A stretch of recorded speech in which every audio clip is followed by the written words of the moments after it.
When we two parted in silence and tears, half broken-hearted to sever for years, pale grew thy cheek and cold, colder thy kiss. Truly that hour foretold sorrow to this. The dew of the morning sunk chill on my brow. It felt like the warning of what I feel now. Thy vows are all broken, and light is thy fame. I hear thy name spoken, and share in its shame. They name thee before me, a knell in mine ear. A shudder comes over me. Why wert thou so dear? They know not I knew thee, who knew thee too well. Long, long shall I rue thee, too deeply to tell. In secret we met, in silence I grieve, that thy heart could forget, thy spirit deceive. If I should meet thee after long years, how should I greet thee? With silence and tears. The poem begins with a bleak tone of despair, characterised by the word parted, which suggests that the whole poem is about the speaker's emotional distress at this breakup. The woman's reaction to this breakup is called with the emotional detachment shown through cheek and colder thy kiss, which Byron finds unbearable. The violent harsh verb sever implies that he feels that the relationship was cut short, showing his pain and his resentment, especially given the adjective half broken-hearted, suggesting that he feels more upset about this breakup than what she does. The imagery of coldness carries through with the chill on my brow, showing how much it still affected him and how her emotional detachment has upset him. Byron focuses on his lover's apparent infidelity with the vows are all broken, showing that she's broken his trust. Despite the illicit nature of their affair, it still suggests here that there was some promises made, and Byron is annoyed about her lack of faith and trust in their relationship.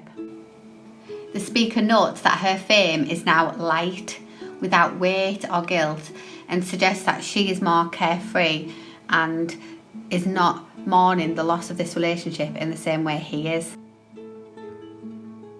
Byron feels embarrassed and ashamed of the part that he played in this illicit, clandestine relationship.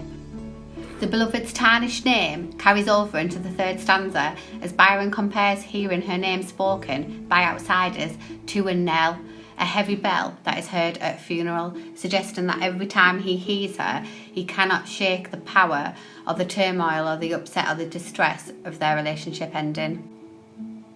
The rhetorical question, why wert thou so dear, suggests Byron has regrets about the relationship. Those regrets are also evidenced in the next quote. Long, long shall I rue thee, suggests that the bitterness he still feels because of the pain that this relationship has brought him. The unspeakable nature of Byron's pain recurs in the beginning of the final stanza, showing a cyclical structure. He reflects that the secret nature of their affair has left him unable to tell anybody or speak about the pain that he is feeling, nor that he is unable to mourn publicly for her or her unfaithfulness to him. He grieves silently over her neglectful heart and her deceitful, which means lying, spirit. He ends the poem predicting his reaction at some future meeting years later. How would he greet her? Again, there will be silence, but also sadness. His pain will not diminish, nor his sense of being wronged by her actions, even after many years. Lord Byron was the ideal of the Romantic poet, gaining notoriety for his scandalous private life and being described as one contemporary as mad, bad, and dangerous to know.